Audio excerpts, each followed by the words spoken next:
Right, good day everybody. Today I've just whipped out the camera really quickly because as you can tell it is treacherous conditions out here, but that also makes for a perfectly fun video, doesn't it? So today, since it's absolutely horrible and pissing down, I thought I'd go out and record some video.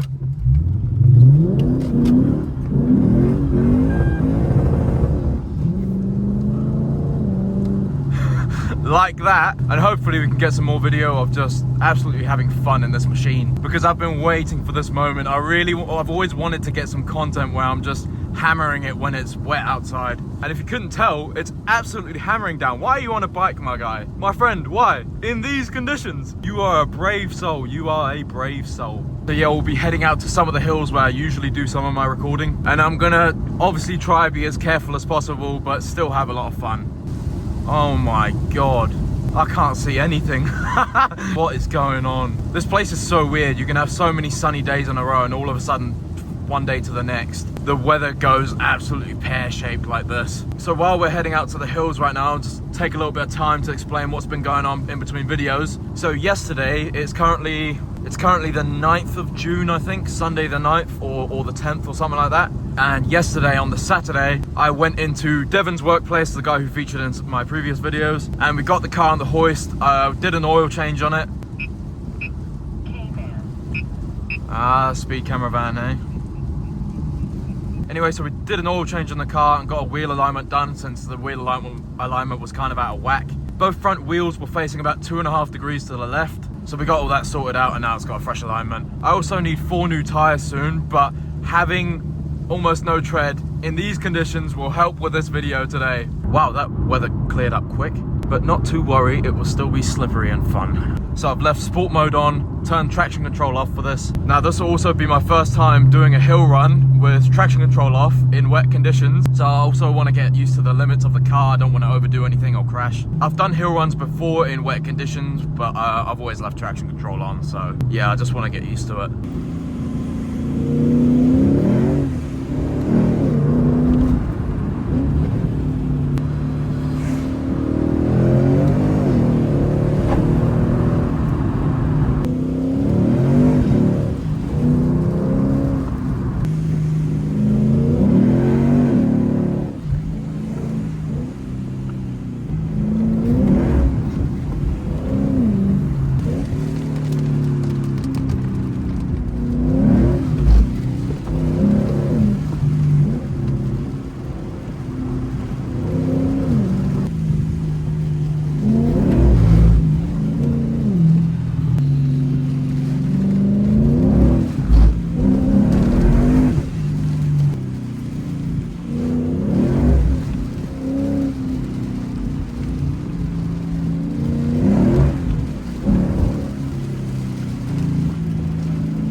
Oh, so that was that. I was really quiet and didn't really say much because I was trying to focus on my life. That was good fun though. I definitely feel like towards the end of that, I got more to grips of where the car's limit is in this weather and with no traction or stability on. But that was a really good run. There was a moment or two where I went a little bit too hard on the throttle, more than I would have liked to. But again, that was part of getting to grips with the car. That's the main goal really. As long as I don't spin out and crash it, I'm fine. But it's really fun learning the limits of the car now for the first time on such a wet road. We'll start making our way back now.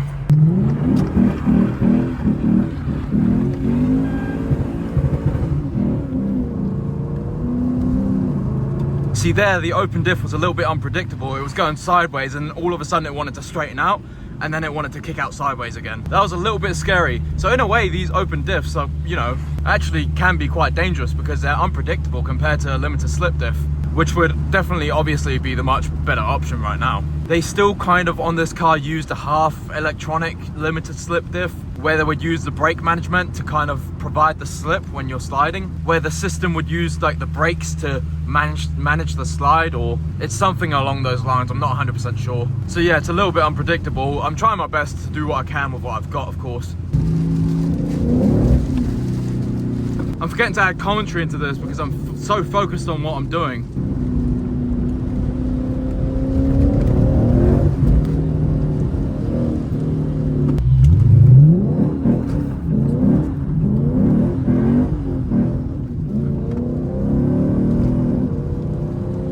See, that's kind of the proper experience that I want to have, similar to what I just did then. That was probably similar to what the LSD would kind of provide you with, but the LSD would obviously just be even more stable and even more predictable.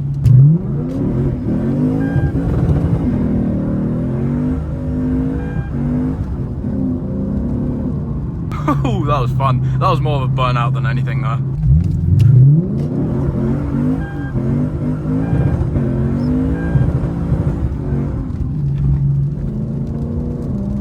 That was a little bit close for comfort. No, but seriously though, I'm learning a lot about my car here and the limit of it in the wet. It's quite a lot of fun actually. Yeah, this is a lot of fun. Duh, of course it'd be fun to slide your V8. Anyway, that was a really good hill run and sliding session. As soon as I saw this weather while I was driving, I had to pull out my recording equipment because I thought this is a perfect time to make a video. I've been wanting to make a video in the wet for a long time now, and this was exactly why. Man, I want to do that again sometime. I want to keep going, but I'm way too low on fuel. Of course, 5.0 comes with its cons. Of course, being an ISF, it hardly comes with any repair bills, but it does come at a cost. But you also get the sound with that.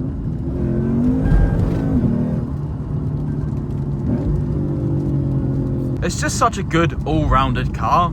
I just wish this one had the LSD. For now, I'll be enjoying this, of course, and I've been considering whether it's worth me putting headers on this one, considering I might want to upgrade to like a 2010, 2011 plus at some point in the future, and then I could chuck a proper set of catless headers on that. But we'll see where the journey takes me. I mean, I'm enjoying this car at the moment, so I don't see any point in selling it for a while. But yeah, we'll see where it leads me and see what I end up doing. Of course, I'm going to try my best to capture that journey and share it on here on this channel with you guys. But yeah, I think I'm going to wrap it up here. I'm going to go fill up a full tank now because I desperately need it. So if you're new to this channel and you like this kind of content, make sure to hit the like button down below and please do consider subscribing. So that's going to do it for this one, and I'll see you in the next one. Take care, love.